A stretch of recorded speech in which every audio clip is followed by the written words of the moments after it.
Hey, good evening, everyone, and welcome to another episode of Ghost Education 101. I'm excited to have Philip here again today. Thanks for making it today, Philip. In 2 weeks, It's never the same when you're not here. It's just never the same when you're not here. I know. And we do have an interesting show. Of course, you guys know we really don't have any rhyme or reason to the show for when we have our guests on. We're just here to answer questions and get to know our guests a little bit more. And I'm excited to welcome Olde World Paranormal Society or podcast. You guys go by both, I think. I've seen it both ways. Okay. Yeah. Sean and Nick, welcome to the show, guys. Thank you for joining us.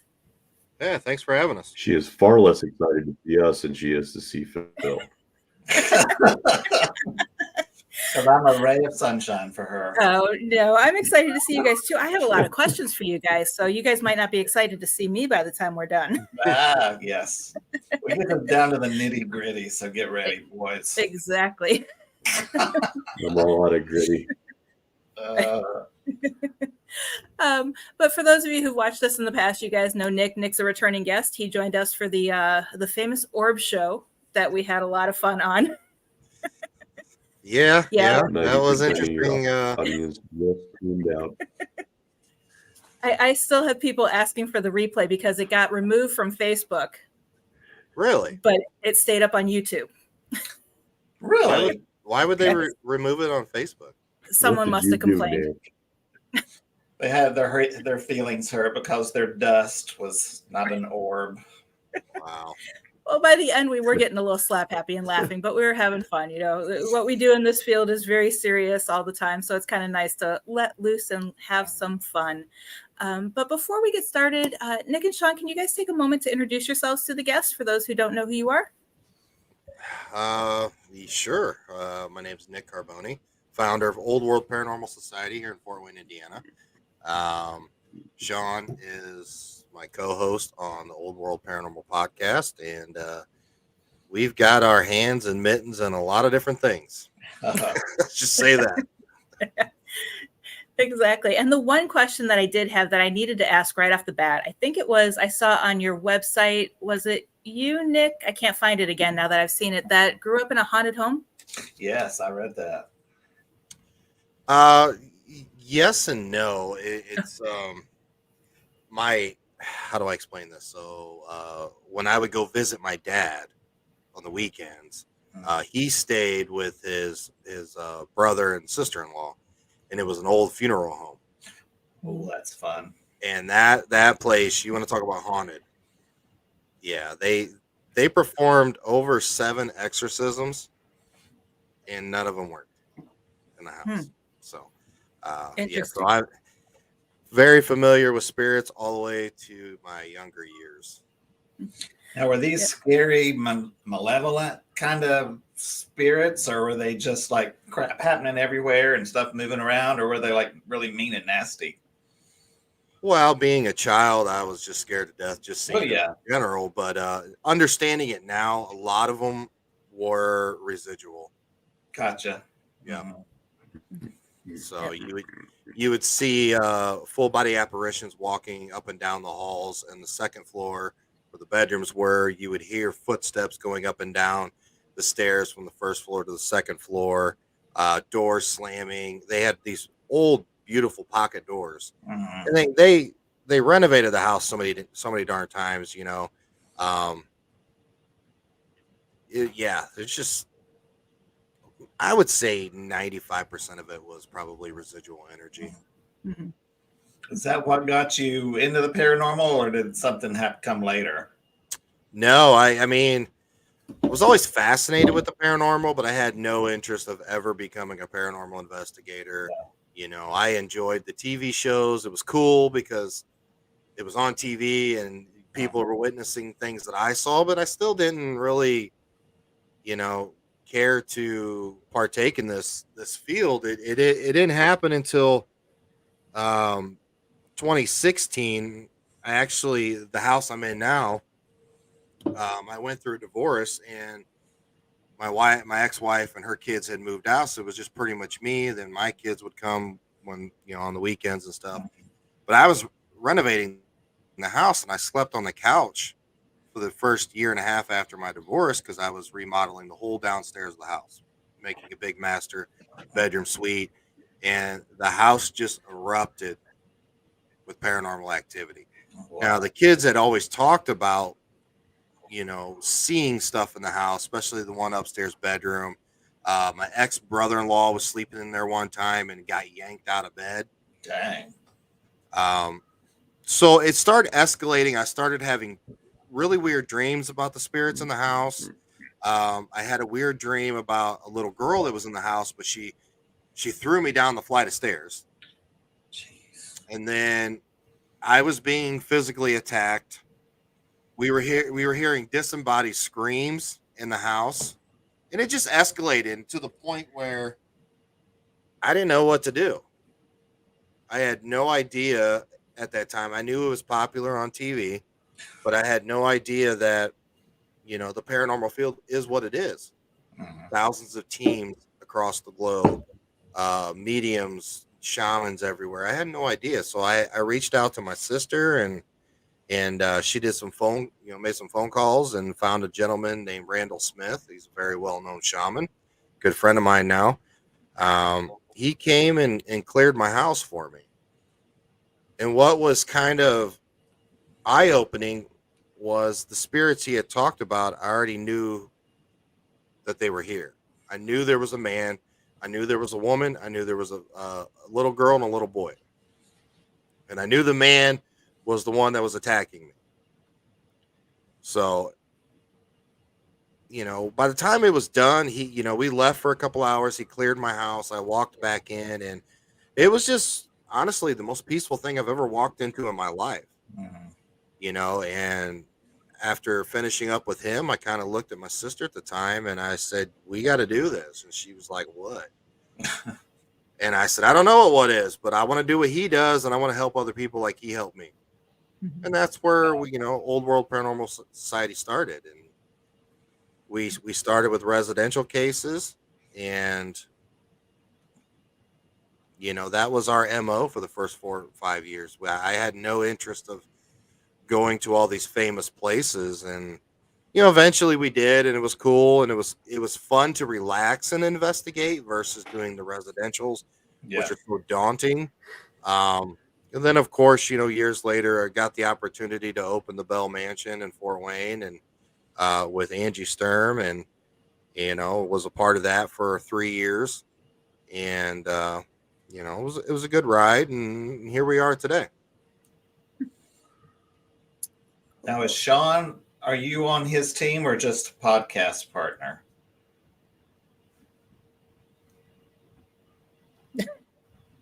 He is frozen. Both. Yeah, there you go, both. Okay. A man Yeah. of many words. So tell us about your team. Now, you say it was your sister. How did it evolve? And did you have a blueprint for what kind of team you wanted? How you wanted to, progress? It's all trial and error. Mm-hmm. I've had a lot of individuals I've been blessed with that I've crossed paths with, that have been on the team. Some come and go for numerous reasons.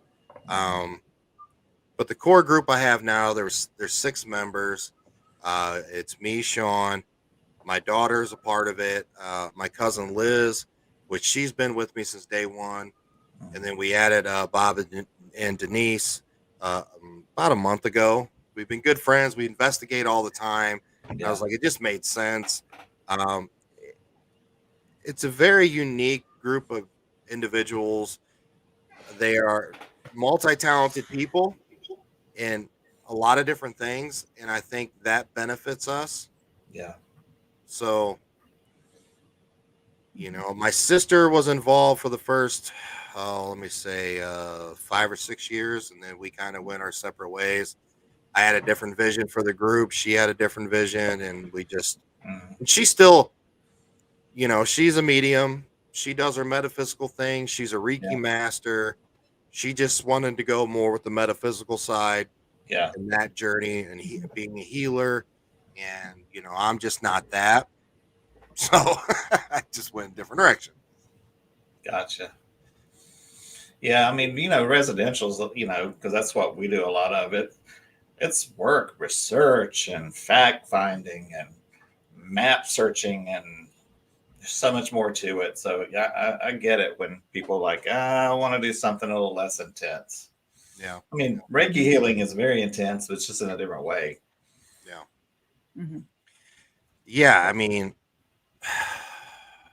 I always kind of scratch my head for so many years thinking about it. Like, you meet people, they're in the paranormal field and they're like, and I would always ask them, like, do you do residential cases? And most of them would say no. Yeah. And I'm like, I always thought, well, why are you in the paranormal field? I don't understand this. My thought process is different. So yeah. I get it now. Everybody has their forte and stuff like that. And I wish more groups would do residentials. I think that's really what paranormal fields should be about. That's my opinion. Yeah. But they're difficult and they're time consuming.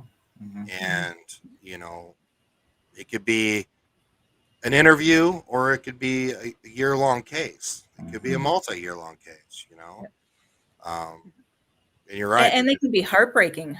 I had one that I haven't done a residential since because it was so heartbreaking.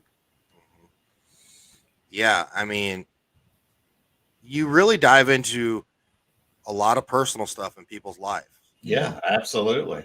And, you try to understand that and tell these people that, hey, this is going to get personal. I need to understand all this because this plays into everything, and then hearing people's life stories, their traumas and their PTSD that they're dealing with and, just anything in life. And then when you have kids involved, obviously that pulls at your heartstrings. And then sometimes the difficult part is when the case is done and you have to sit down at a table and look across from somebody and tell them your house is not haunted.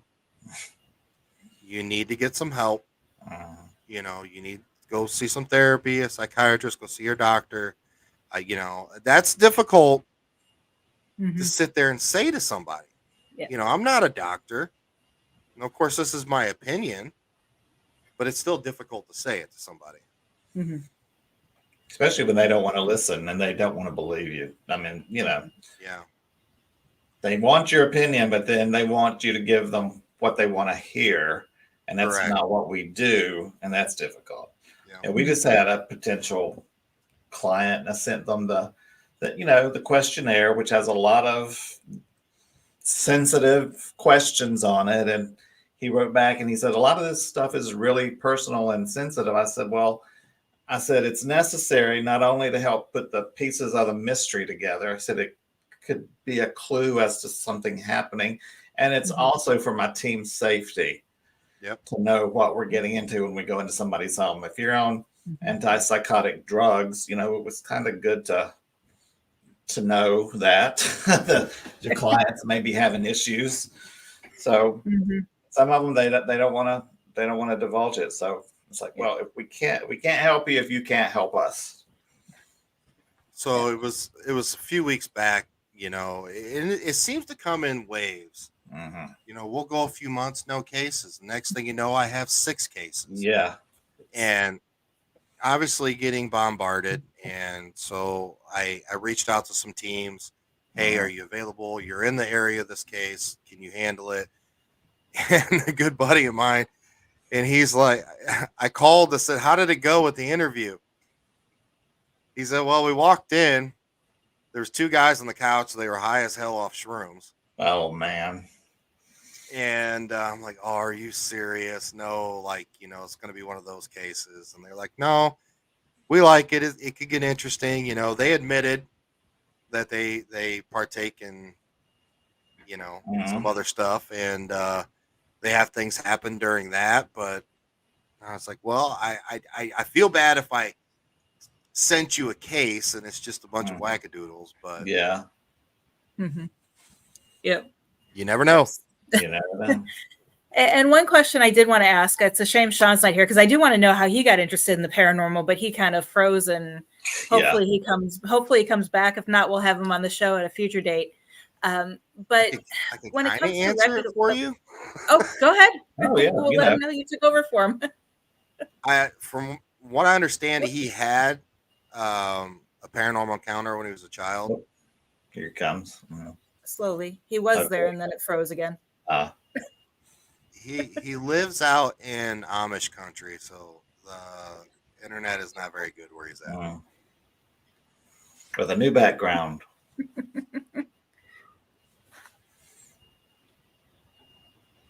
Hello, Sean. Hi.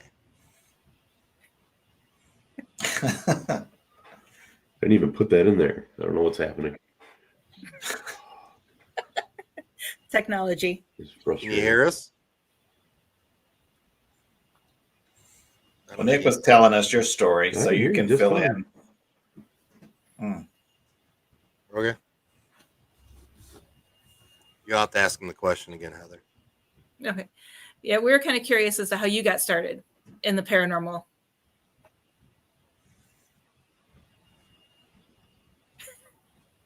He saw an orb.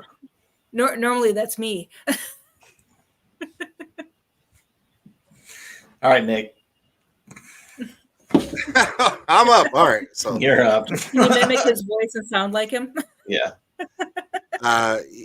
He's always been kind of interested in it, and a few years back, I was looking for a specific person to add to the team, so I put like a little ad on Facebook, and we interviewed a bunch of people. And Sean is good at networking and stuff like that. He's been involved in the wrestling leagues for a very long time, putting on wrestling events. So he was well equipped with networking and social media, and that's kind of why we brought him on at first. And then obviously when we took over the Bell, he really thrived at the Bell Mansion, doing tours, understanding the paranormal more. He's one of the best people to do EVP burst sessions. The guy is, I don't know if he's lucky or they just like talking to him. But that's pretty much Sean's story. And the podcast was Sean's idea. We were at a Paracon a few years ago, and he goes, "Why don't we just do a podcast?" And I was like, "Well, if you want to set it up, we'll do a podcast. I don't know anything about podcasts." And you do that every Sunday night, or you record on Sunday and then post it later? How do you do it? Yeah, we typically record on Monday evenings. Oh, okay. And then Sean will put it together, and then he uploads it through it's all podcast formats, Amazon, Apple, Spotify, iHeart, Audible, SoundCloud, Google. So we do quite well. I mean, we're no Joe Rogan. But, Joe, if you're listening, I'd love to have you on the podcast, buddy. You've had some really good people on, though, from seeing your website. You've had some really good people from Paranormal World. I honestly did not know we still had a website up. You do. Yeah, right there. Yeah. So I'm sure you're paying for it. You're getting that bill, that annual renew bill from GoDaddy. Check your credit cards. I'll just put this out there. So Angie and I, when we built the Bell Mansion, obviously we were a couple, and then we split up, and then I got the short end of the stick. Shit happens. She had messaged me about a month ago telling me I needed to get on the website to take some of the Bell Mansion stuff off, blah, blah, blah. And I'm like, I still have a website? I had no idea. And I'll be honest with you, I have no idea what podcast, how many episodes. If that tells you anything. We're on episode 80 on our podcast. So Okay, I switched to my phone. Oh, yeah. Is that better? That's Much is better. amazingly better, buddy. Good Lord. So You know what? how do you go about So getting hi, how your the heck are y'all podcast? doing? Oh, What'd you say, Phil? I said, how do you get your podcast guests? Who books them? Who you go after them? How do you get them? That's a little bit of both Sean and I. We know a lot of people. Mostly me lately.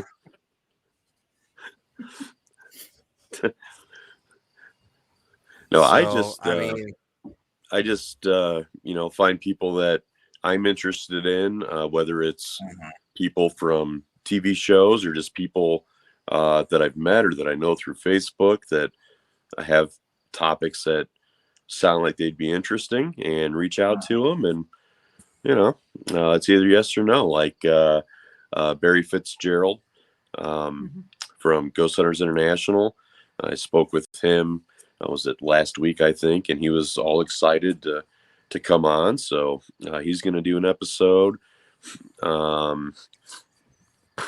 We've had many different people, many different topics. Yeah. I was just recently here in touch with a guy who is involved in UFOs, UAPs, and he has some great stories and also has some amazing video and photos. He's actually got a video that MUFON has zero explanation for. So, we got him coming on in October. So it's really just a matter of reaching out and saying, hey, this is who I am. This is what we do. Would you be interested in, coming on our show and having a discussion? And I think at this point, Nick and I have kind of developed a reputation as being a couple of good people who have a podcast that's not like a whole lot of other podcasts out there. People always say how, comfortable they are and what a good time they have, because we're a couple of goofballs, and, we don't follow a format. We just, I would love to do the same thing that we do on the podcast, but in video form, at one location, sitting at a table, having a couple beers and having a discussion. I think that would be a really cool thing to do. But that's what it's like, just over the internet. So. Yeah, I do have to say it was a lot of fun being on your show. You were a lot of fun as well, Doctor. Yeah. Miss Doctor. So you get that PhD on your name, you're booked everywhere. I wish. No. But you had mentioned reputable, and that was one topic that we wanted to discuss today. When it comes to reputable paranormal teams, there are so many teams out there, like Nick had mentioned earlier, that don't do residentials, and a lot of them really. There are some good teams out there, but there are a lot that don't really have the best reputation. How did you guys build your reputation, and how would you suggest a team that is starting to grow and build theirs do it? Oh, that's a loaded question. Would you rather me pull out the orb videos? First, you spend $10,000 on equipment, right? Only That's 10? step one. I had to stop. Dang it. Yeah. Load up on your K2 meters and wear them like a bandolier, like Chewbacca from Star Wars. I'd honestly, it depends on what you want to do. How do I say this without getting a lot of bad emails? Send hate mail. I'll say it. Nobody knows my email. I love hate email. Okay, so as long as I get my name right with one L in Philip. We kind of categorize these into three. You have entertainers, you have ghost hunters, and you have paranormal investigators. So you have entertainers where, obviously they're in it to make money, make a living at it, paranormal investigating, they're streaming, they're doing all the thing on the social media. So hey, that's your forte. That's what you do. I'm going to let it go. Then you have ghost hunters. And I call them ghost hunters because these are kind of like your thrill seekers, your weekend warriors. Yeah. They go out to these very famous locations. They book for an investigation. They go out. They have some equipment. They do this or that. And they go out and have fun. Maybe they make some videos out of it and they put it on YouTube or this or that. Again, do your thing. There's nothing wrong with all three of them because all three of them bring a different aspect to the paranormal, and it just gets more people involved in it. Now, the last one is a paranormal investigator, and this is where we fall into, and the same as Philip, and this or that. And these are the people that grind 24/7, put in the work, try to move the field forward. They want to go out and help people. They put in the time to help people, and they're just, genuine, good-hearted people. Yeah.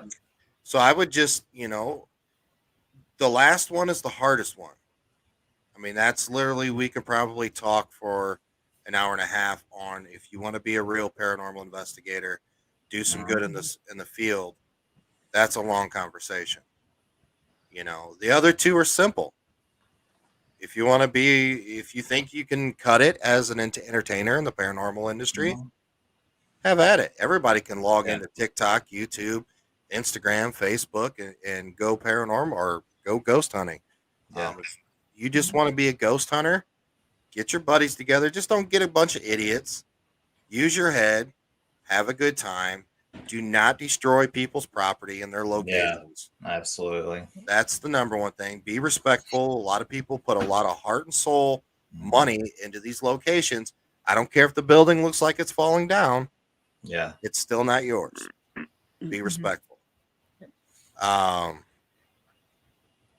So yeah, I mean, we can dive into the paranormal investigating part if you want to. Well, the issue that I have are when ghost hunters think they can become residential investigators, but they're ghost hunters, and they can do a lot of damage to people.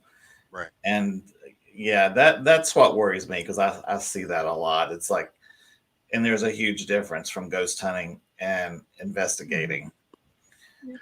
Well, that's not to say that that's not to say that you can't legitimately transition. You can into that, but you've got to have the right intention.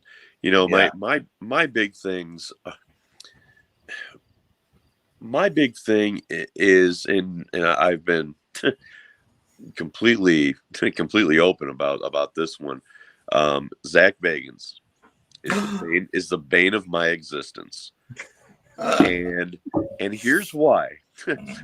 All right, so the show is a perfect example of what we're talking about. The first several years that Ghost Adventures was around, it was a great show. It was phenomenal. There was actual investigating going on. There was evidence being caught. It was a great show. And then there became a point where he said, hey, this is going good. I think I'm going to take it up another level, and I want to try and turn this into money. I think money and fame became more important at some point in time. Yeah. And then the serious investigating turned into comedy and just a bunch of BS, like, getting supposedly possessed every episode, and it became entertainment. And the problem that I have with that is not the fact that he did that. Good for him. He's making millions of dollars. He's got a museum that you couldn't pay me to set foot in. Whatever, good on him. The problem is that people that are wanting to get into this field and do legitimate work are watching shows like this and going in with a completely wrong view of what they're going to expect. Yes. They're going to expect to go in a house and be scratched, be attacked by something, get possessed. They're going in with that wrong expectation. The very first show that I ever watched paranormal related, and it's still to this date my favorite show, was Paranormal State. Yes, I agree. It's the best. I have watched and rewatched every single episode. Nick and I have become good friends with Michelle Belanger, who, of course, basically gained her notoriety from that show. Yeah. It is my favorite show because it shows, first of all, residential investigations, but it shows the proper way to do things. And these kids were not, I don't know if I want to use the word professional per se. They were college students, but they were genuine in what they were doing. And there has never to this day been another show like Paranormal State. So you're looking at objective. They were completely objective in everything they observed. They didn't go in with these preconceived notions. Exactly. This house is haunted. Exactly. That's what all the other ones are missing now. They're going in to prove it's haunted, not that it's not haunted. Prove that it's not. Yeah. Yeah. Yeah. So, that's my gripe. Those are two opposite ends of the spectrum. You've got, like Nick was saying, that takes care of your entertainment side, and then it takes care of your paranormal investigation side, and then you've got that middle area where everybody films a couple hour videos on YouTube in an abandoned haunted location and then gets attacked by demons. Yeah, and what these shows don't teach people is when they do, because getting attacked by entities is real. So these shows aren't showing people what to do if that happens. Right. And how so they're not only expecting it to happen, right. It's like they're stuck. Like, what do I do now? Right. I want to comment on this. Was it Anton Ritter? Yeah. Yep. I had that pull up. He said no reals, i.e. researchers. Well, we kind of put the researchers in the paranormal investigating category because paranormal investigators do a lot of research on their projects. So why I didn't make a fourth category. It kind of just fits in that. Yeah. The miscellaneous. But yeah, research is a huge part of, in the investigating side, and maybe even like the weekend warrior side, people will want to read up on what they're getting into. But I think, like I said, Paranormal State for me set the standard, and Nick with OWPS applies the same things. I don't think that I have been on a residential with you guys yet. Always had something going on work related or whatnot the last few times, but I know from discussions that take place afterwards that this is not a situation where our team goes into a house, breaks out equipment, runs around a little bit, waits for stuff to go off, and then leaves. This is sitting down and talking with the people, figuring out what's going on before you figure out what's going on, if you know what I mean. And that's what I think makes Nick a great team leader, is because he is doing things to find out, to get deep inside the roots and the causes of what might be happening, to try and get a better grip on things before you dive deeper. Because the problem may not be as deep as the homeowners or whatever think it might be. So it's I don't know, makes me kind of proud to be on a team that actually functions like that. Nick, have you ever had teammates that you've had to fire, dismiss because they were going off the rails from your vision of your team? Oh, absolutely. I go off the rails every Thursday. Oh, yeah. Yeah, I have. Yeah. It's going to happen. Yeah, absolutely. You bring members on and they don't quite understand how much work really goes into it, and they don't want to do that. And I'm like, you're just holding a spot for somebody else that will do the work. Absolutely. And not complain about it. Right. That want to do it. Yeah. That's why I keep my team small. There's just 3 of us. Yeah, we have six people on the team, but maybe 3 at the most go on a residential case. What I want people to understand is the last thing I want to do when I go out to a person's house is break out equipment and investigate. If I can solve your case without investigating, breaking out equipment, I'm happy. I'm a happy man. So, what's your procedure from the moment they contact you? I mean, do they usually contact you from your website that you forgot about, or how do your clients? You might want to check the website. Right. I don't know. There might be 10 more cases on there.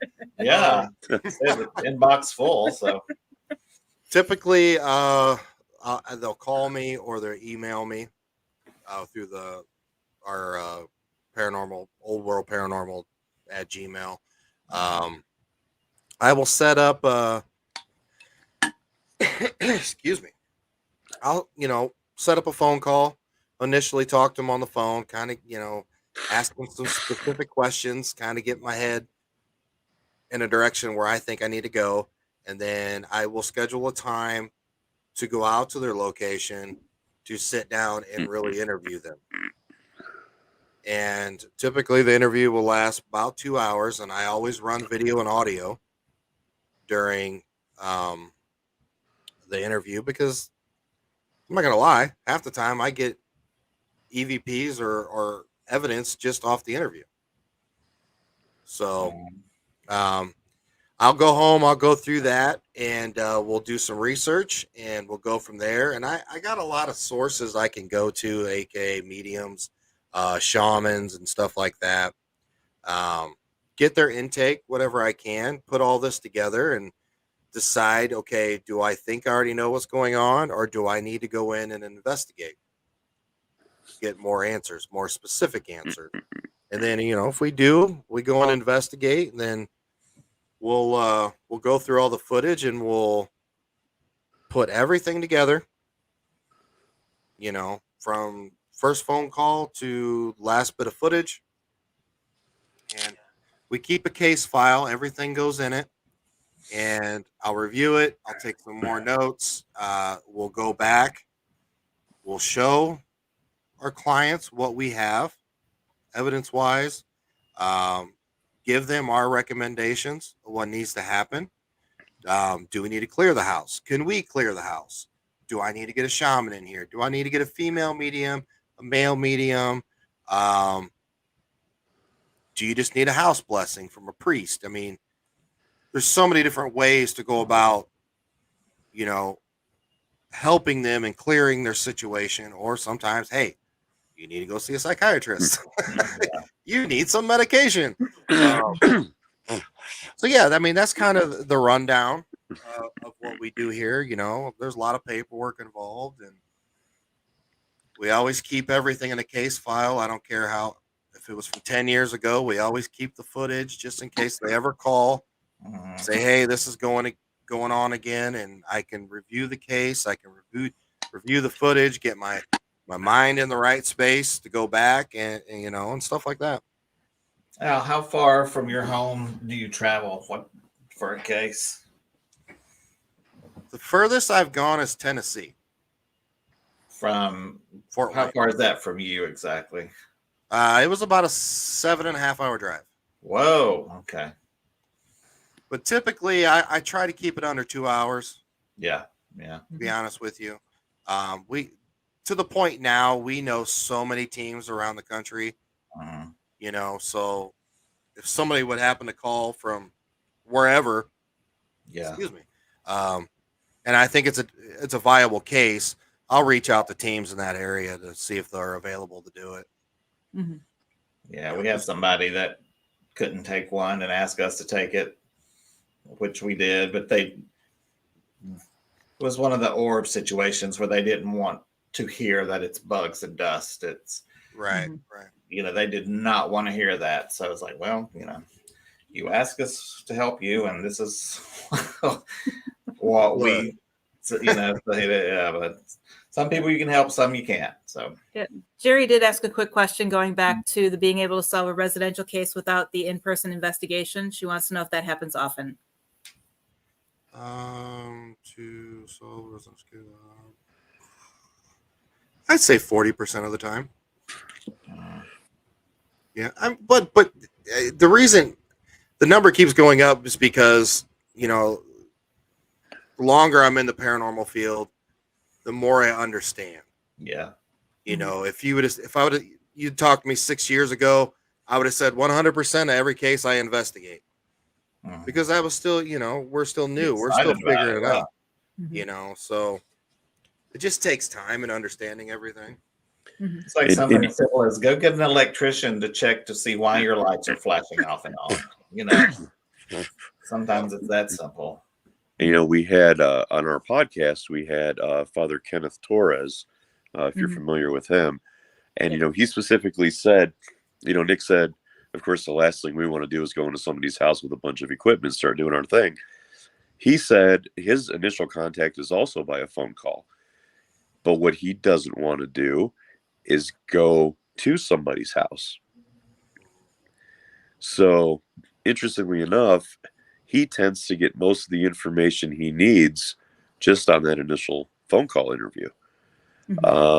So, you know, it's interesting to see different people's perspectives of how they go about that. You know, I'm a face-to-face kind of guy.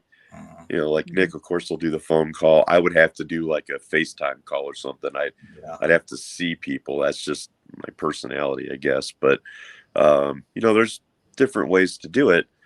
And you're going to arrive at the conclusion one way or another, no matter what method you're using. But I think Nick, with the experience that he has a little bit more of a grasp on that, a little bit more of an ability to kind of read people while they're having the conversation. And that's kind of an acquired art too, is being able to do that. Yeah. So, but yeah, there's no wrong way to do it, I guess.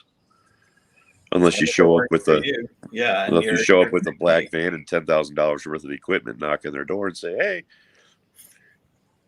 that's probably not a good way. I say there's no wrong way to do it as long as you can give them a successful outcome, whatever that outcome would be. You know, I wouldn't say just go out and investigate and then tell these people, "Oh yeah, you got a really messed up spirit in your house. Good luck. See you later." Yeah, that's kind of not the point here. Like, you're there to help. Or before you even investigate, tell them they have a demon. Or an attachment. Right. Well, the misconception is, you know, somebody be like, "Well, I'm getting scratched." Okay. But what else is going on? Well, I got a very evil spirit in my house and I'm getting scratched, or it's a demon. Well, that's not necessarily the case. Maybe this spirit is really trying to get your attention. And unfortunately, this is the way they're getting their attention. It comes across as a scratch. Or maybe it's your cat. That's what I was going to say, because my dog walks across my back when she's trying to climb into the bed. She's possessed. That's why. You know, the other one more thing I want to bring up, and then you can go on to the next question there, Heather. This stuff is real. And I've taken home nasty attachments from cases. I've been physically attacked on cases. I'll come home and have the most intense, messed up dreams you'll ever think of. You know, and you got to be mindful. Like, you know, you'll go to a location in the next 24, 48 hours. I'm just in a pissed off mood. I'm like, okay, why? Let's replay what just happened. Where did I go? What happened through the night? Could this be related to wherever I was just at? You know, I think people need to be mindful with that because it happens. It's real. Are you religious? Yes and no. Grew up Catholic. Yeah. Never felt like a lot of what they were saying was bullshit. Yeah. I do believe in God. I believe Jesus did walk the earth, and he, you know, that whole thing. There's just more to it. I think. God, this could go on. We got time. I think the religious aspect, except for the hell, I do not believe there's a hell. I think Earth is hell. Amen to that. Okay. I think the religious aspect of the angels and demons and, you know, God and Jesus and all that, I think they're right. But I also think the scientific part where you talk about the universe, the dimensions, and wormholes, this or that, I think they're correct too. I think they're all interlinked. That's my opinion. You know, I just come together, people, figure it out. Hurry up. That'll never happen. Yeah. Right. It should happen, but it won't. Yeah. So before you guys do, since you're talking about how this is real, do you guys do anything to shield yourself or protect yourself before, during, or after an investigation? Nick holds my hand. Hey, if it works. If you believe it works, it works. It works. I give him a hug and I say, "You're gonna be okay, buddy. Get in there." It's true.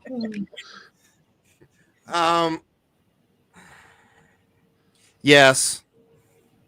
I think it's an individual thing. It has to be. Everybody has different beliefs. I kind of, on my way to a case that's unknown, I kind of call upon my spirit guides, St. Michael, to like guide me.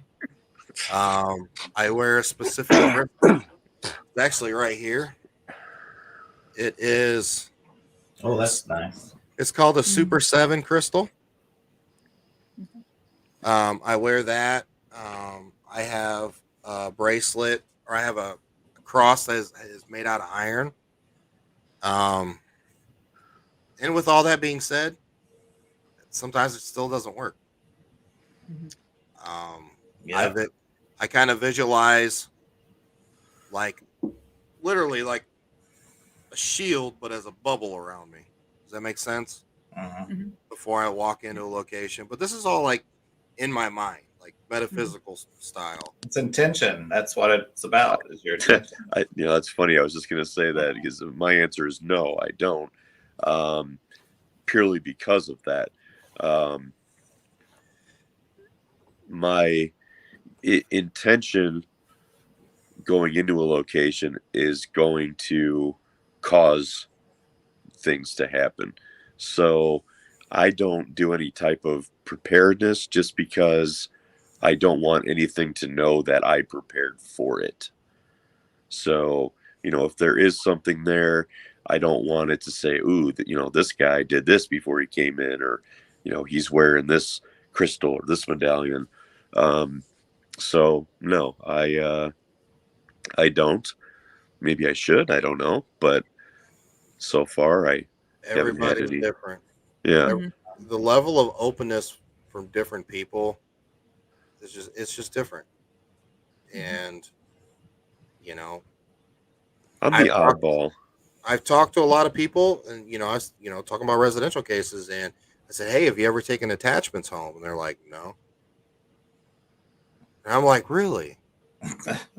Okay. Maybe I'm just different. I think we all have. They just don't know it.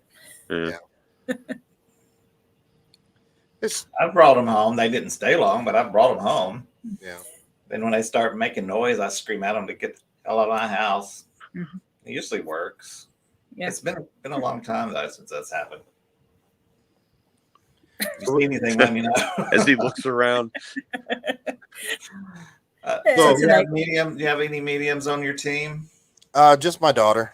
Okay. Now, do you have any mediumship or psychic abilities that you'd admit to? No. I mean, I would say I'm empathic. I can read and feel energy. That's about it. Yeah. I don't want to dive any more into it. I'll eventually figure it out when my time comes. We were filming a podcast a couple weeks ago with Blue Collar Paranormal. And for the first time ever, we got paranormal activity while we were filming. So I'm in my office here, and Marshall swears he saw a shadow figure walk behind me. And I'm like, okay. And then next thing you know, he's in his bedroom. A candle falls over. And you know how when you say Siri, it pops up and whatever you say, it repeats it? Yeah. All of a sudden, my phone's sitting here. Mine's a Google phone. It pops up like I asked it a question and it says candle. That was crazy. 100% legitimate on video. On video. After the podcast, I'm go to bed. I'm laying there. My phone's on the pillow. All of a sudden, it does it again, but it tells me no. And I screenshot it and I sent it to Sean. I was like, my phone did it again. I didn't say a word. I'm just laying there. Now, I will admit, I have 3 objects in my office that have attachments to them. One is in a box with a bunch of stuff on him because he's a little asshole. The other 2 are on my shelf. They got the bear, which is Scott, and then there's a crystal ovulus that has a little girl with it. Mm-hmm. But I pretty much brought him home and told him, I said, you're free to go wherever you want. Your stuff will always be here. Yeah. So if you see my pendulums back here swinging, let me know. That's what we're doing. I will. I miss the doll that used to be back there. Yeah, he was getting a little flaky. I had to put him, like literally like a little flaky. I thought you were meaning like he was going crazy on you. No. I sent him across. There's nothing in him. So, so he's Where do in you the see drawer. That's a good question. The next 5 years. Next 5 years. Well, we have a lot of things coming up. We currently have events going on. We'll be at a lot of conventions. Next year, my goal is to have a physical location again. So 5 years, I don't know. Who knows? Who knows in 5 years? Yeah. Just know that time flies, so you need to start figuring it out soon. Yeah, it's true. Things aren't getting any cheaper either. It was like I was on a podcast a couple weeks ago, and they're like, "You and Philip have been doing this for 3 years already," and I'm like, "Holy crap!" God, I know since I was 18. Jeez. Well, hopefully in 5 years, this podcast has attained a whole different level. We want, since my internet was being stupid, I don't know how much Nick talked about, our podcast specifically, but, this format is kind of what Nick used to do. Yeah. And then I said, why don't we just do a podcast? And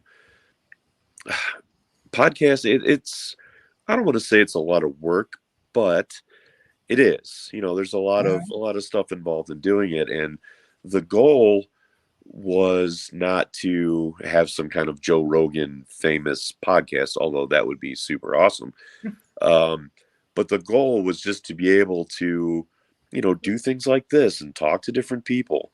And over a relatively short period of time, we've gotten into, the 5 figures worth of listeners in 40 plus countries, some of which I can't even pronounce, but Nick's gotten pretty good at that one, whatever that one was called. Bolivarian Providence of Venezuela. There you go. And, we have people listening to us in Russia, Ukraine, India, New Zealand. And it's just crazy to think that as little as we are, that we've got, that kind of reach. And, I really want to be able to somehow take it to the next level. Get into North Korea. Ooh. Yeah, we'll send Nick in there with audio copies of all our podcasts. And thanks, Jared. I'll go. I don't know. Yeah, you have to grow your hair and do it like one of the they only have like make 5 you do haircuts a man can have. I think, something like that. But that would be interesting if we did end up having a listener in North Korea. That'd be probably a short-lived listener. 5-year plan is to be on Joe Rogan's podcast and convince him that ghosts are real. There you go. He believes in aliens, but not ghosts. Really? I don't know. He's kind of on the fence on the paranormal now. I think he's coming around a little bit. Just needs a good experience to happen to him and change his mind. Only takes one. Pretty much. Yeah, that one experience. That's all it takes. Yeah, kind of like our Gettysburg experience. That one changed a lot of us. Let's hear it. Oh, you haven't talked about that yet? Oh, I guess okay.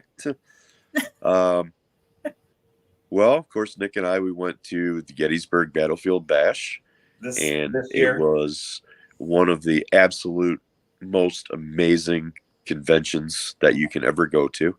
So if you get that opportunity, please do. Tremendously, yeah. And well, of course, one of the main things that we want to do, Nick and I, we wanted to get out and do some exploring.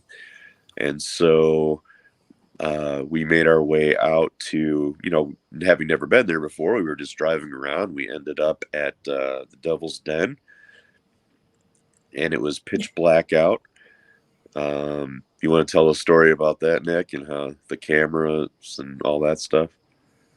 Or have you forgotten already?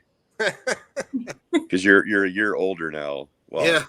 So I don't know if that part of your memory is gone yet, old man. No, I'll let you. Okay, yes, that's what I thought. So anyway, yeah, so we ended up somehow at Devil's Den. This is just from driving around. It was pitch black out. But we ended up seeing this little sign there that said where we were at. And so we parked the car and parked the truck, and we got out, and we're just kind of looking to see whatever we could see. And if you have never experienced total silence and pitch black darkness at the same time, that was the place to do it, because it was probably 10 o'clock at night. No artificial lights around, no sound coming from anywhere. And here we are in front of these giant rocks, and you really couldn't see much, even with the flashlights we had, because it was so dark. But we took pictures with and without flash on the cameras, and every single photo we took was blurry, or it had a look of fog on it. It was the most eerie thing. And I was using my phone, which has a really good camera on it. Nick's phone has a really good camera on it, and we didn't get, I don't think, one great picture that night using flash headlights on the truck to illuminate it, anything. Well, that was the only place. That was what was weird about it, was, which we really didn't understand what the Devil's Den was at that point. Right. We're just driving around. We figured it out the next day. We're like, holy crap. But going to different locations and using the night shot on the phone, like I could go anywhere in Gettysburg and it would come out just fine. Perfect. Yeah. It was right there at Devil's Den. No matter what we did, it came up blurry or foggy. Yeah. Just really weird. That was just the snippet of what happened in 4 days. Yeah. The last day, you want to talk about believing in God. Well, Nick and I ended up, we talked to a lady at the convention who told us about this location. And we're like, okay, well, we're going to go out and try and find it after the convention. And so Nick and I ended up following this lady's direction, and it was kind of those, you go past the water tower, you've gone too far kind of directions. Pretty much, that was it. Yeah. And so we ended up at East Cavalry Battlefield, and it is exactly what it sounds like. It is a lonely little road, and you would never know that 50 men were killed in the cornfield right in front of your face. And so we pulled over and started to do some investigating of our own. And we did this for a few nights consecutively. And every single night, we were not disturbed by a single person or a single vehicle until the last night. So the last night we went, we had planned on going out again as we did every night previous. And I went up to Sean Austin, who I talked to previously, and we had him on the podcast as well. And I said, hey, we're going out to this location that we've been going to for a couple nights now. Would you like to come out there and investigate with us? And he said, sure. So we were with the guys from Southern Heat Paranormal and Sean Austin and Kayla. I can't remember. What? Simonton, yeah. And so we all met out there, and I'll skip to the good part here. Nick can go back and fill in any other stuff. But so Sean had set up his equipment. He had the laptop out. He had the spirit box going, live on TikTok. Nick, I believe, was even live on TikTok. We were all live on something because it was just a really neat experience. And Sean Austin, for those of you that don't know, is a psychic medium. He has the unique ability to get in contact with these spirits and allow them the opportunity to pass on if they're trapped here or if they want to pass on and haven't been able to. He has that ability, which is pretty wild. Now, I've seen Sean in all these 28 Days Haunted and all these other shows he's been on, and watching this stuff on TV, you always have your doubts. Always in the back of your mind, you're like, okay, it looks really cool, it sounds really cool, but I won't believe it till I see it. Well, this is the night that we got to see it and believe it. At the end of the night, or towards the end of the night, Sean starts communicating with a couple of different spirits. He's seeing a little boy. He's live on TikTok and using this AI on TikTok to where he will touch the middle of the screen and it will generate what it sees. So, for example, he was pointing his phone toward one of the cannons and he hit the AI button, and sure enough, a head and part of upper torso showed up dressed as someone would have from the Civil War days. Same hat, outfit, everything. It was a really wild thing to see. But eventually he starts paranormal activity. Huh? Did you see that hand come in? Go like this? It's interesting over here. The cat came running down the stairs, the dog came running down the stairs, and now the kid. Then a hand floated in. And went, you should run. Go ahead, Sean. Oh, there we go. It's getting worse. Ooh.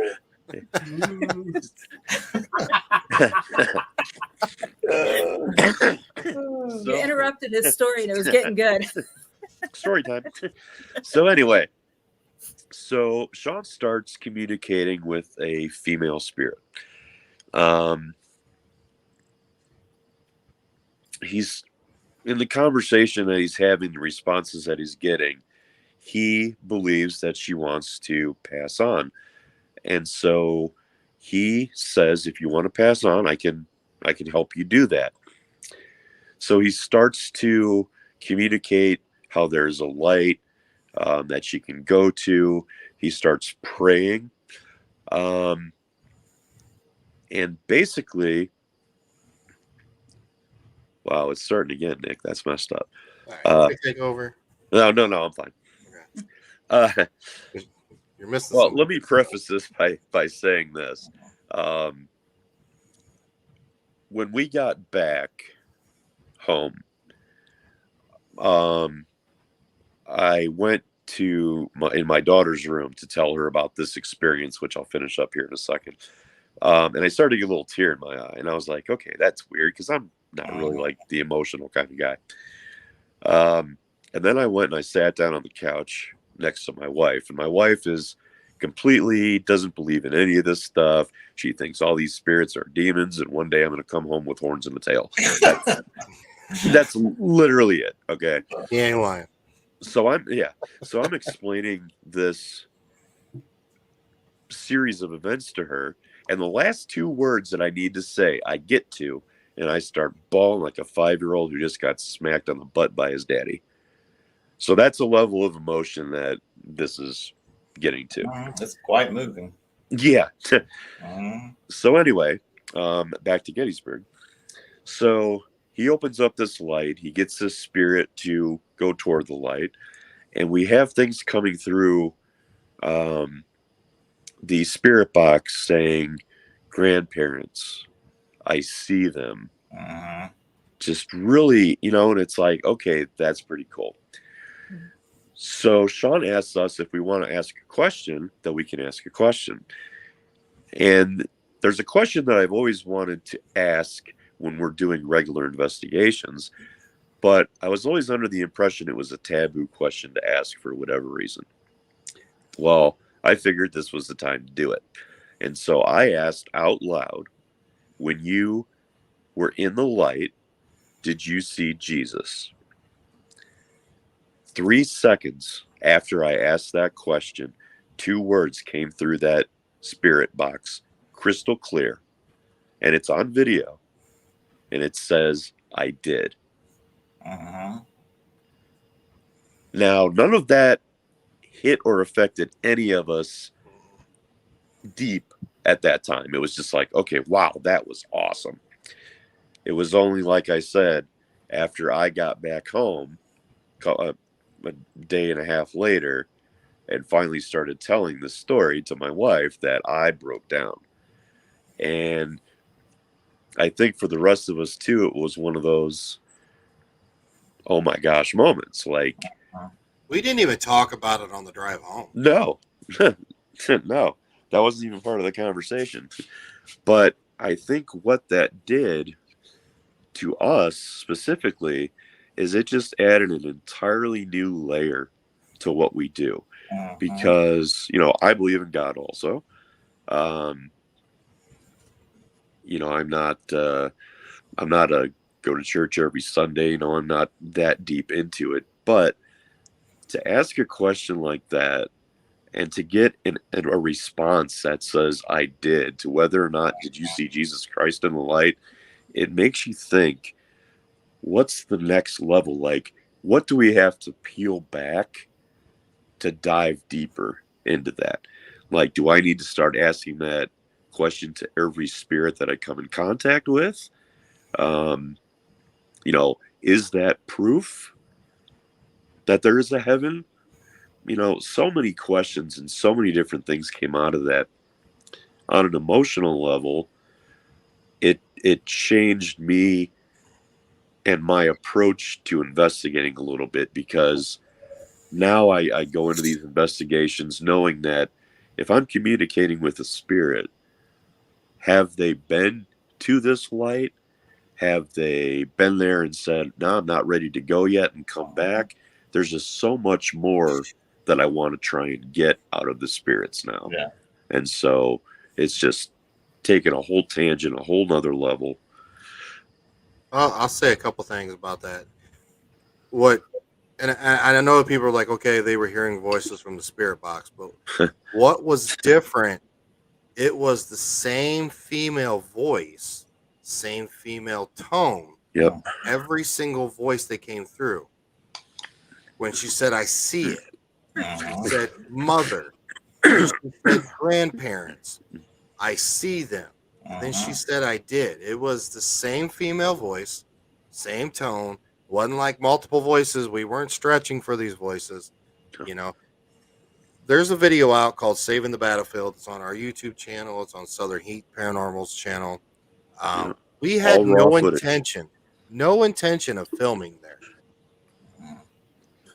This was not filmed to make a video. This was filmed just to live stream. I was actually sitting on the bed of the truck because half hour before that, we're all standing in a circle doing an EVP burst session, and something grabs my calf muscle and literally just drained the energy right out of me. So I was just sitting there while this is going on, listening to him like I'm tired. Yeah, like Nick said, this was not intended to be a video. Everybody was just live on TikTok or Facebook or whatever we were on. So the video that he's talking about, Saving a Battlefield, is on the Olde World Paranormal YouTube as well as Southern Heat Paranormal, but it is all raw footage. There's no editing done. It's not done in a documentary or movie type presentation. It's all video straight from everybody's TikTok and everything. So, if you watch it, just know that everything that you're watching and seeing as it unfolded for us in real time. Yeah, you can feel the energy shift when they go across. A lot of times, you can feel it completely lighten.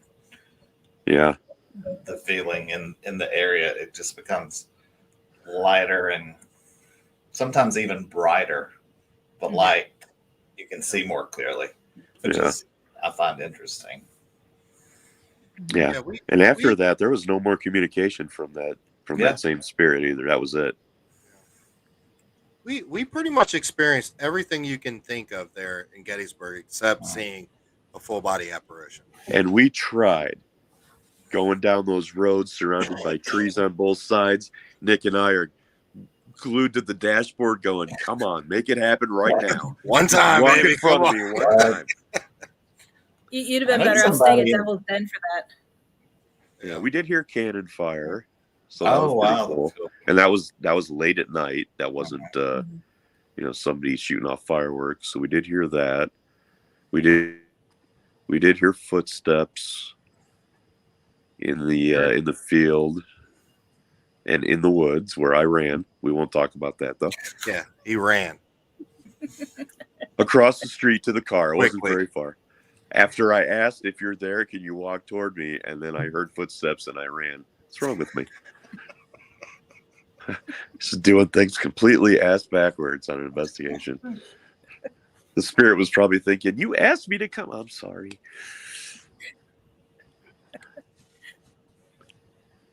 But yeah, we can't wait to get back out there. What is the most frightening thing that really has shaken you that's happened to you at an investigation? Both of you. Does it have to be frightening or just something that startled you? Either one. Yeah, Sean. Talk about the bat at Father John's. Listen, that bat. Okay. The bat, yeah. Okay. So we're at Father John's Microbrewery in Bryan, Ohio. And this is a beautiful place. If you've ever seen it, I mean, but if not, please look it up. And so I'm down in this one room where in this room, there's a piece of plexiglass on the floor, and you can look down and actually see a coffin or coffin casket. Not quite sure what exactly you call it, but it's wedged in between some rocks, and supposedly it's of a monk. But anyway, so I'm in this room by myself, and it's dark in there, and I have a little light on just so I can see a little bit. Because, I was live on Facebook at the time. So I had a little bit of light in front of my face. And I'm talking. My friend Reese was watching, so I've got witnesses to this. Nick doesn't believe me. Pitch black, Facebook Live. Everything's nice and quiet until a bat goes right in front of my face and starts flying across the room.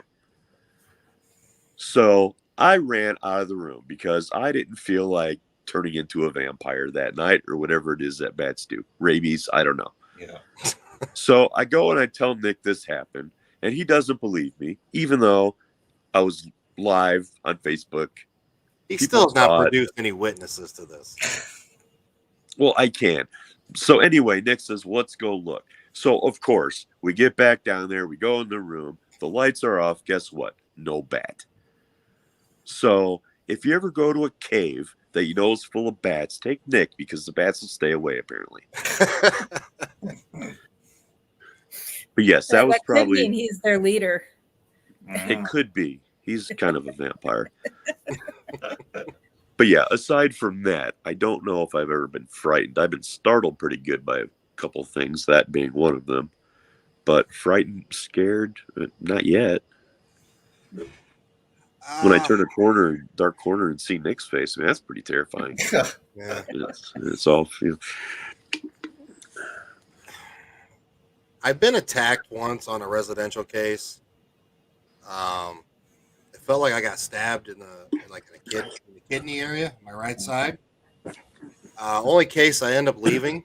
I went home and end up having pneumonia for 2 weeks.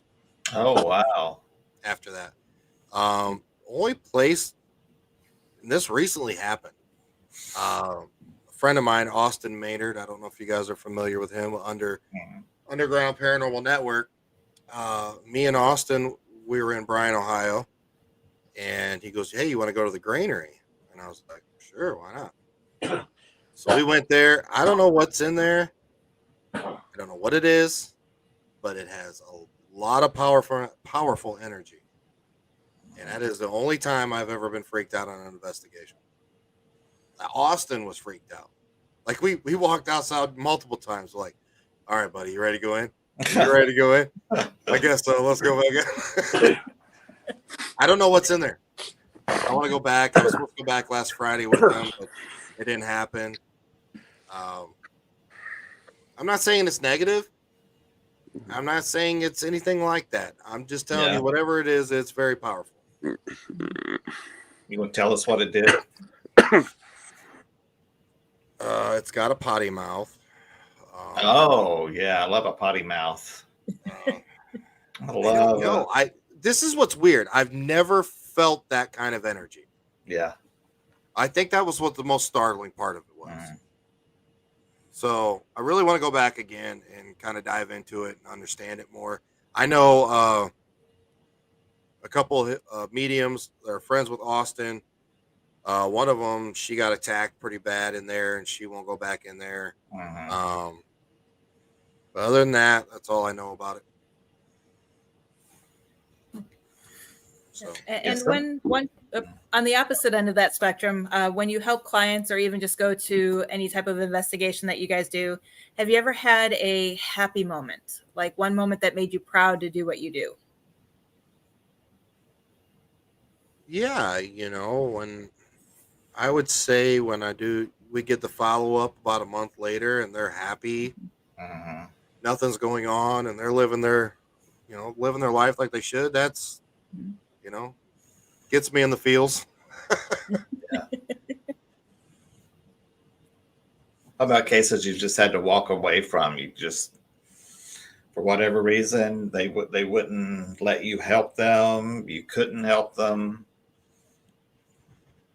There's only one case that I can recall that we went to go look at it, and we just told them there's nothing we can do. Yeah. It was an upstairs apartment to a house. The guy downstairs didn't want anything to do with it. He wouldn't let us in there. So yeah, there was a bunch of nasty stuff in there. And we just pretty much said, look, as soon as your lease is up, move, get out of here. Yeah. Mm-hmm. So you will investigate rental properties? Yeah. Yep.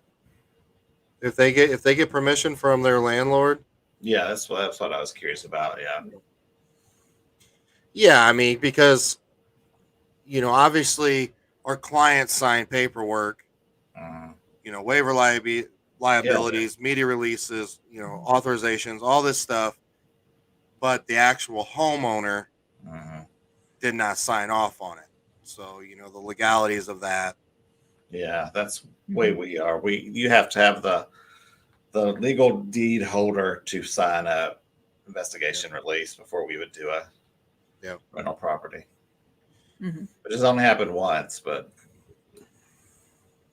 then they didn't want to hear what we had to say because it was dust and bugs. It wasn't orbs. Did your orb go in the kitchen, pull out the chair, sit down, and light a cigarette? It didn't? Oh, okay. No. Never mind. It's a bug. Especially when they were outside on the outside security cameras. Yeah. In the woods. If you want to refer to any of my comments on orbs, go back to our lovely topic we had a few months back about. Oh, I still chuckle at that. That was like so much fun. And just the videos that I pulled up off the internet. It's like, I remember that. From people who should know better. Yeah. I sent you the one with the cat on the stairs. Yeah. Yeah, it's like what was crazy about some of those videos you posted, they were like actual news videos. Right. Yeah. Like the one where it was they actually interviewed the videographer because he was so excited that he captured 2 green orbs in 2 different locations while filming a Halloween special.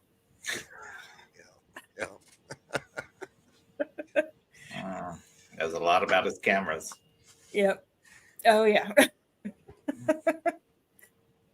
But yeah, that's a lot of fun. Or and then my other favorite ones are like the spider webs that are in front of the camera. Oh, look at these lights. Something's Yeah, walking someone walking. across. Yes, it's It's a legs. fairy. It's legs walking across. Yeah. Or when it fits up perfectly with the stuff in the room. Like there was one someone sent me, and it's like if you didn't know the technology, you could really see what looked like a shadow person walking from the garage door into the house, around some boxes, and then back out from the other side. So it actually looked like it walked around the boxes, but it's like, no, that's just floating around. Yeah. God bless them. Mm-hmm. Yeah, we had a case we were working on in the south end of town. I mean, the lady ended up having a bunch of activity in her house we had to deal with, but she kept sending me videos about her camera on her back porch. She's like, look, just like sending me. I said, well, I'll take a look at it when I get there. Oddly enough, when I'm looking at her security camera, do you want to know what popped in my head? The very first the Ghost Hunters reboot with Grant and Brian and Rochelle and them when they went to the school. Yes. The cobwebs. I was glad they camera. did what they did. I'm looking at it. I'm like, it's probably cobwebs. Sure enough, it was. Yeah, I'm glad when they did that reboot that they demonstrated that instead of being like, oh, what could it be?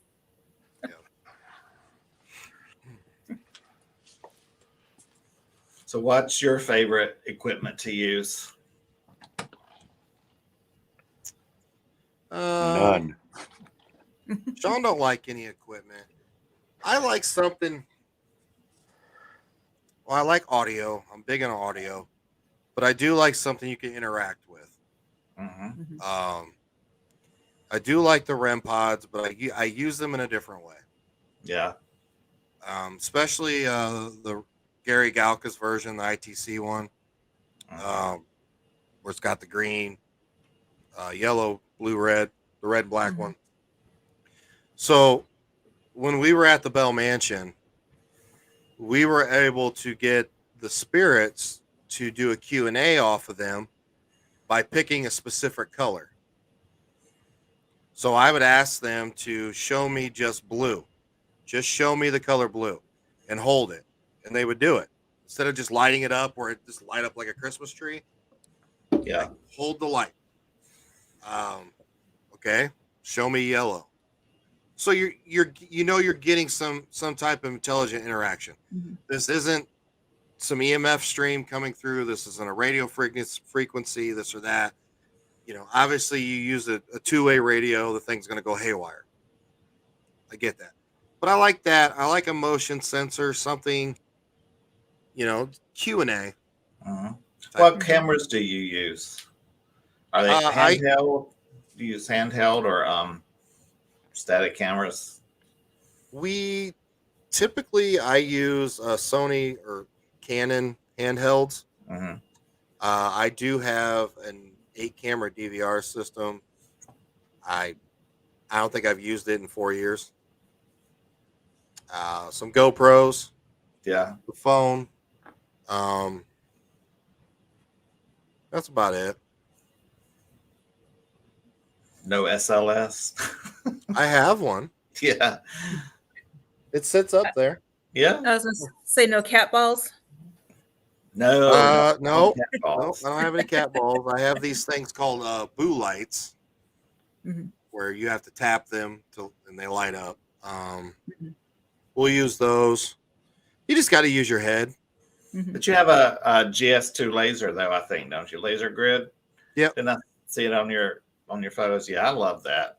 Yep. I don't know. I just think it looks cool.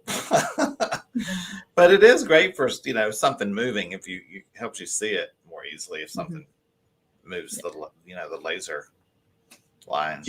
The GS2, I like it. We don't use it quite as much as I probably should, because it does show temperature fluctuations.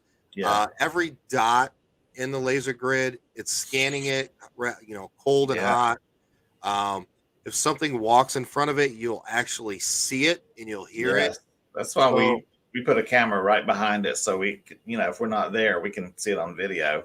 Yeah. Like something going across, and then it maps it out on the little thing in the middle. Yeah, I enjoy that piece. That's fun. Yeah. And what are your thoughts on the Ovilus? Because I know a lot of people still have I still have mixed feelings about it, because I've had one good experience, but then the rest has been nothing to validate the device. We have the Ovilus 5. I've had it since it came out. I can honestly say I've maybe had 3 or 4 conversations on it that I thought that were relevant. Mm-hmm. I think it's a good tool to use. Like, let's say you're sitting somewhere and you're running out of questions or ideas, and all of a sudden an interesting word pops up. Okay, take it. What is this? What does this mean? This leads you to another section of questions or something you're not thinking of. It can lead you in a direction, I would use it that way. I know, like, personally, my mindset is, what would I want to sit down and show my clients? Am I going to show them words on Ovilus or stick figures on a SLS? No, probably not. I'm going to show them any EVPs I caught, any good pictures, anything on video, and that's pretty much it. I will say we got some pretty neat interaction with our equipment. I will say that, but I won't show it to them. Yeah, the majority of my stuff is just dust collectors. It's for show at events. Makes your table look pretty. We're professionals. We have this stuff. Well, that's what people want to see. It's like, we have a spirit box that we rarely use. And the only time we pull it out is at events because people will ask for it. Or when we were filming the documentary, the film crew asked for it. Yeah. In one location. But other than that, it's a pretty little red box that sits in our case. Yeah. Just give me my cell phone and I'm good to go. Whoa, is that a ghost? It was so quiet. I didn't realize he was still here. No, just kidding, Sean. So, Nick, when you get somebody new on your team, what's your criteria before you? Don't be like Sean. Yeah. 100%. They're like, I can't handle another Sean. That's it. I don't know. It's more of, I want to feel if they're motivated. I want to feel what their intentions are. Everything else you can teach them, in the field. I don't know.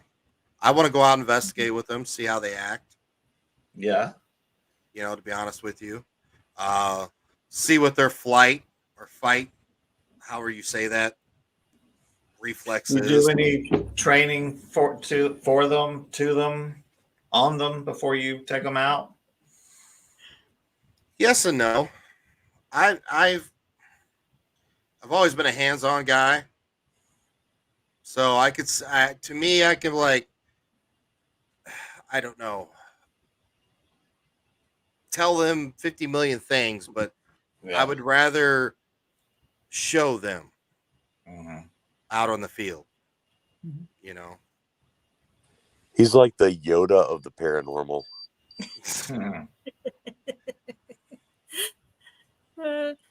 Donnie does have a quick question. He wants to know, how do you feel about dowsing and spirit rods? Absolutely. 100%. Yep. 100%. Only because I've seen it and I believe it. Some people are better using dowsing rods than others for some reason. Would you show that to a client as evidence? Dowsing rod use? Probably not. Probably not. Yeah. Train me, Yoda. Use the paranormal force, you will. Oh God, here we go. It's going downhill, Heather. it's that time of night. Yeah. I don't know, Phil. Everybody does things differently. Uh-huh. I'm still the type of person I like to go out with other teams and learn from them still. Yeah. Everybody does things differently and different techniques, and Uh-huh. I don't know. That's what's cool. Yeah, that's what we do.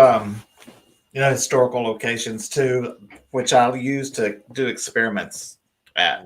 Things I wouldn't do at a residential, Right. but you can experiment, like pendulum stands and other things we do and experiment, but you just can't do them in someone's home.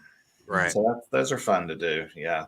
But we've also learned some things by experimenting that we can take into a residential that are more easily validated as evidence, but I wouldn't go into a home and experiment with it first. So the historical locations are great for that kind of thing.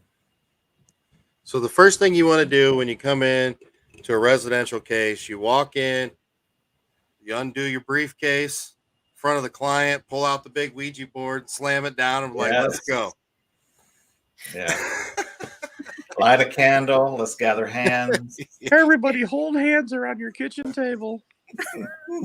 And take your knee and make the table go up and down. Yeah. I'm one of the few in the community that believe that just like pendulums and dowsing rods, I think the Ouija board is a good tool to use if you know how to use it correctly. Most people are kind of the opposite, and that's okay. I view it no different than using a spirit box. Anything can work if you know how to work it and how it works. That's the thing. And your intentions. We had a really good Ouija board panel, I don't know, couple months ago on here. That was really, really informative. Yep. I'm working on getting Karen back to do a presentation after the first of the year. Oh, good. Yeah. She's super knowledgeable about the Ouija board and has channeled books through the Ouija board, different way to use it. I'll have to watch that because I'm really on the fence about Ouija boards. It's kind of like tarot. It's a mediumship tool if you use it the right way. Yeah. And your intentions, I just think there's so many things that can affect the use of a Ouija board. It's too many variables for me. Yeah. I'll find the link and make sure I get that. Why do you laugh at me every time I talk about Ouija boards and how I'm really not sure about them? Nick laughs at me. Like, look, if you got 3 pair of hands on a planchette on a Ouija board, okay, try it this way: fill it full of water, and then we use corks. Well, that's and nobody's touching it. That's one experiment we came up with. Yeah, see, that's my thing. Like don't touch it. At the things it could spell out. That's kind of interesting. But yeah, just like anything, I'm a skeptic when it comes to that, but I'm a skeptic when it comes to just about everything in the paranormal. You have to be. Some things more than others. Dowsing rods, I've seen people use them to amazing results, really cool things, but then I've seen other people use them and it's like nothing happens, which again goes back to what Nick was saying about the person using them and whatnot. But yeah, that's why I'm not a big fan of all the equipment that's out there. A lot of it is really cool. A lot of it does really cool stuff. But I would rather run my voice recorder and the camera on my phone and maybe an app. That's why the Ovilus, not a big fan of that. Anything that's got a pre-programmed dictionary in it is, kind of disqualifies it for me. But again, I've seen it in use, and then some things come up, and you're like, okay, maybe, I don't know. There's You just so guys much check equipment out there. EMF, do baseline readings for EMF in the house, make sure the wiring's not wonky or the microwaves getting ready to blow up and kill them all. Yeah. Well, I had a specific EMF meter up until a couple weeks ago. Somebody stole it from me. But my meter, it would read 3 different things, and it would start recording, and you could see the wavelengths. And if it spiked, it would actually tell you what it was. If it was a cell phone, a Wi-Fi signal, a modem, mixed signal, you name it, it would actually say it on the screen. So the Mel meter's cool. It'll show you that, oh my God, it just spiked to 120. That's insane. But this device will actually tell you what the 120 is. Was that a radio frequency meter or a? It did EMF, radio frequency, and then it did static electricity. And where did you get it? I got it off Amazon. Do you remember the name of what it was called? I have a picture of it. I don't remember the name. I'll have to look for it. Are you talking about the one, Nick, that did the Bluetooth and the Wi-Fi and all that? Yeah, it'll tell you what it is. Yeah, that thing was awesome. And price range, do you remember? It was less than $50. Oh, really? Oh, really? Yeah. Find that quick. I'll find the picture and send it to you, Heather. Okay, and then I'll send it to you, Philip, because I have my Amazon up ready, and I'm going to order one of those. I was like, what's that? It's really cool. I loved it. A gentleman at a Paracon showed it to me in February. Is anybody on my team still watching? I don't see anybody. They're not commenting, but they could still be here. It's past their bedtime. Yeah, I was going to say, while you're trying to figure it out, Nicole wants to know if you've had any UFO encounters. Oh, Sandra's still watching. No, not that I'm aware of. 2027, they're coming. I don't know. I'm telling you. I always I wonder if some of the paranormal encounters we deal with are extraterrestrial, not actual spirits. So I'm not 100% sure if I've ever had a UFO or that kind of encounter. We thought we saw some UFOs one night out of the Miami preservation, but they end up being satellites, so they say. Sure. Other than that, no. Okay. Yep. And I'll have to message Sean to say goodbye, but he said his battery on his phone was dying, so that's why we lost him. My phone was pretty good connection, though. Yeah. Yeah. Sean is an alien. It would explain a lot. Charles wants to know, are Ouija boards made of specific material that would attract spirits? They can be made of anything. Anything. You can even just take pieces of paper and write out the alphabet and spread it across your kitchen table and get a shot glass, and you've got a Ouija board. So A napkin and Dorito chip. Yeah, it's you're opening up an invitation to the unknown spirit world. So it does not have to be the board. Yeah, and Anton, once I find out what that device is, I'll make sure I post it on Ghost Education 101. Yes, but don't order it till I get one. I'll wait to post it until after we order it. Yeah, I've been meaning to order another one. I think it was like a week ago. I'm asking the team members, I'm like, have you seen my EMF reader? And they're like, no. And I'm like, I'm digging through everything. And I'm like, of course. I thought the story was going to go, yeah, someone stole it, Sean. Yeah, that's what I was waiting for. It's like, I've got it. Yeah. I know Sean wouldn't steal it because he hates equipment other than his phone. So. Yep. I'll find it. Yeah, I ordered it off Amazon. And I'm around 50. That's a good price point. Yeah, for any type of equipment that you can use. I'm game for outside the box thinking. Yeah, absolutely. If it doesn't say paranormal equipment on it, I'm game for it because I know it's marked up 400% if it says paranormal. Yeah. Well, I told you guys when you interviewed me about the fidget spinners, right? Yes, I did order some. You did order some? I was going to ask you if you ever had a chance to. Yeah, I think I ordered like a pack of 10 of them or something. Mm-hmm. Yep. Well, what's the creepiest EVP you've ever gotten, if you can remember one specific one?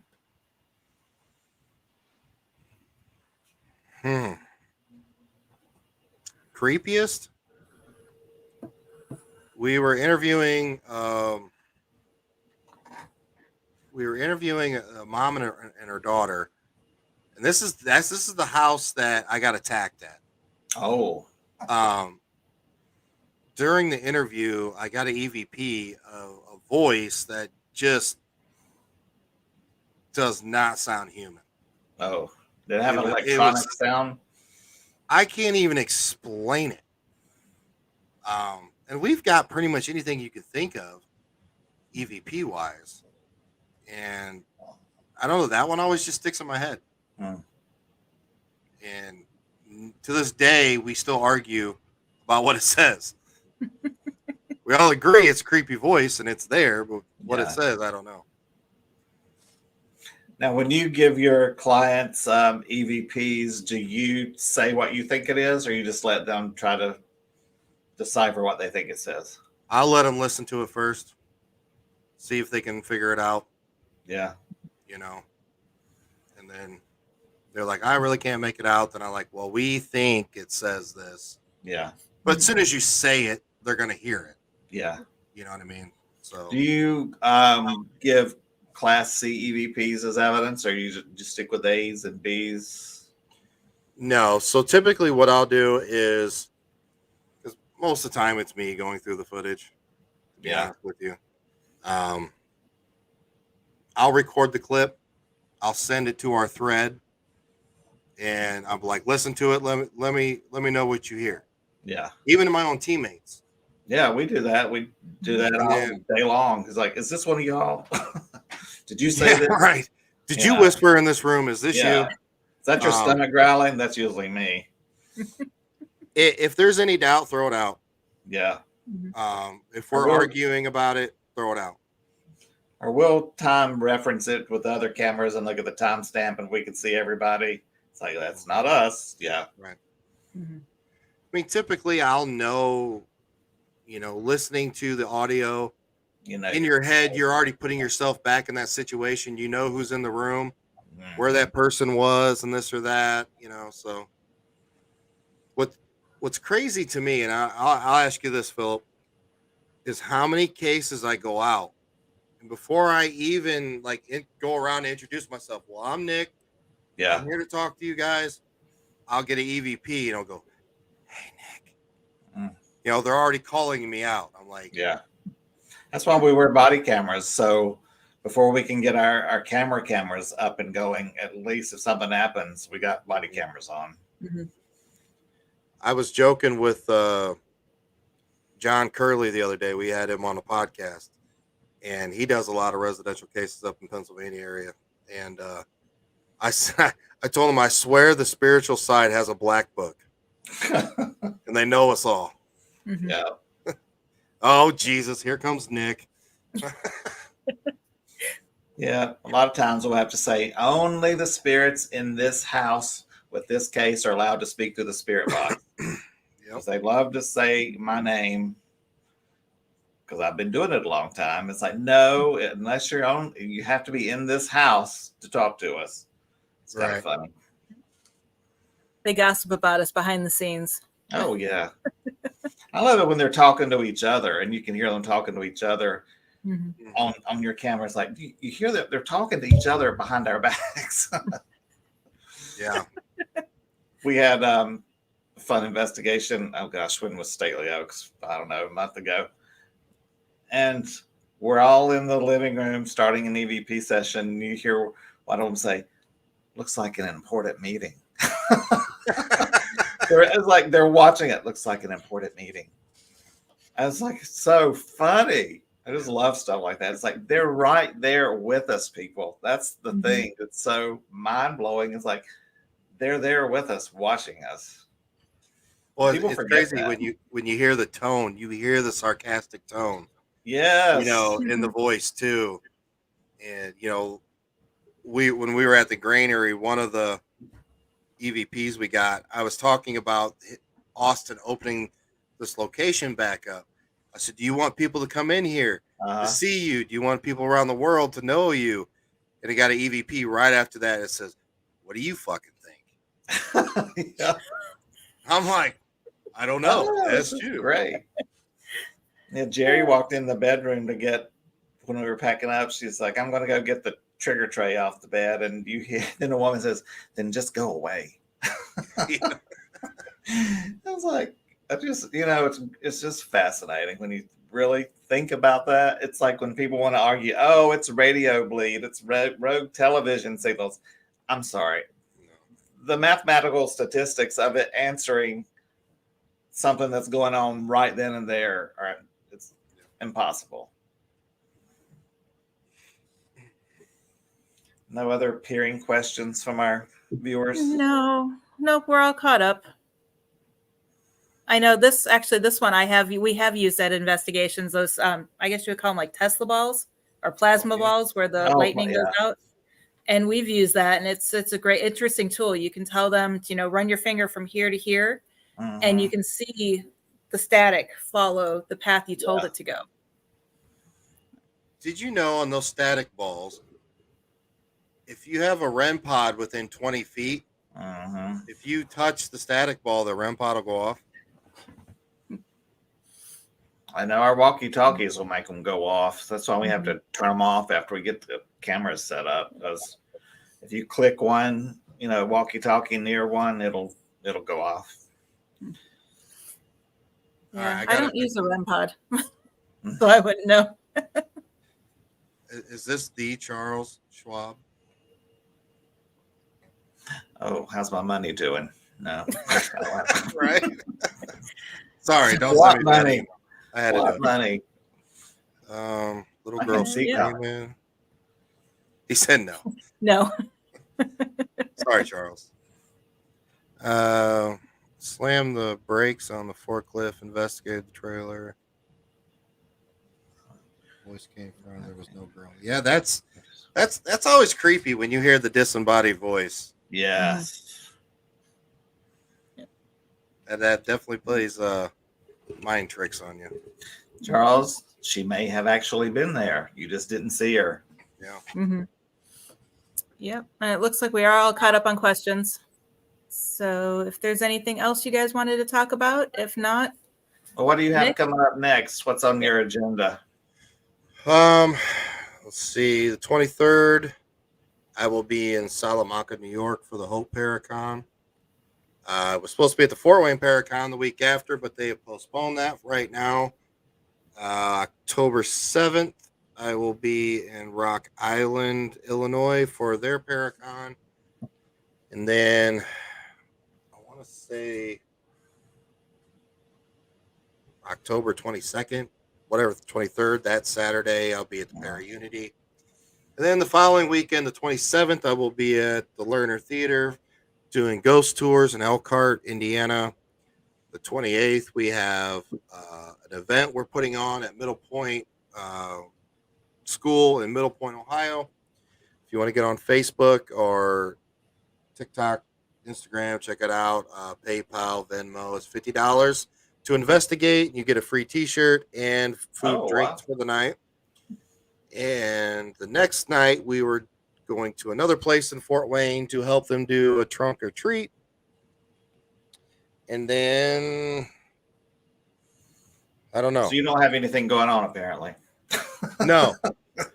And I'm working with my cousin that has a team in Savannah, the Paranormal Society of Savannah. Who is it? Who in Savannah? Patrick Welsh. And what's the name of the team? Paranormal Society of Savannah. Oh, wow. Yeah, I know that. Yeah, we were trying to get in the Sorrel Weed House, which I'm sure they've been to. Yeah. Yeah. Working with him, we will be putting on a Paracon there either end of February or 1st of March of next year. Mm-hmm. So Cool. Busy. And then I have my own flooring company. So. And can you remind everybody where they can find your podcast?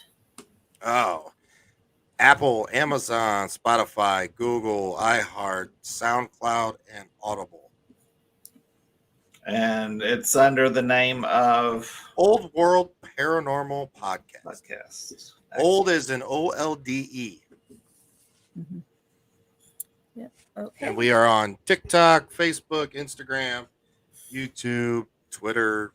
That's a full-time job in itself. Right. Just not your website. Good God. Just not my website. Please don't go to my website. I don't know what's going on there. Okay. And yep. And thank you for joining us today. I was just making sure we didn't have any new comments coming on. It's been a great conversation. Wish Sean could have had better technical abilities tonight. But, I've gone through nights like that. What was it? A couple weeks ago, I lost sound. So Philip had to do the whole show and I just sat here. I gotta love technology. But for those of you, don't forget my book's on Amazon, my new one. Sweet. Yeah. This is one of my favorite guides. My Haunted Lighthouse book came out Monday. Yes. So, which I have. And Philip actually sent me photos for that. So they're in there about the St. Augustine Lighthouse. Favorite cities, yes. Yep. Oh, and did you see my post earlier today, Philip? They're turning it into a children's book. Children's book. Yes. That's mind blowing. Congratulations. I know. She called me and I'm like, you want to do what? Get them young. Get them into the paranormal young. I love it.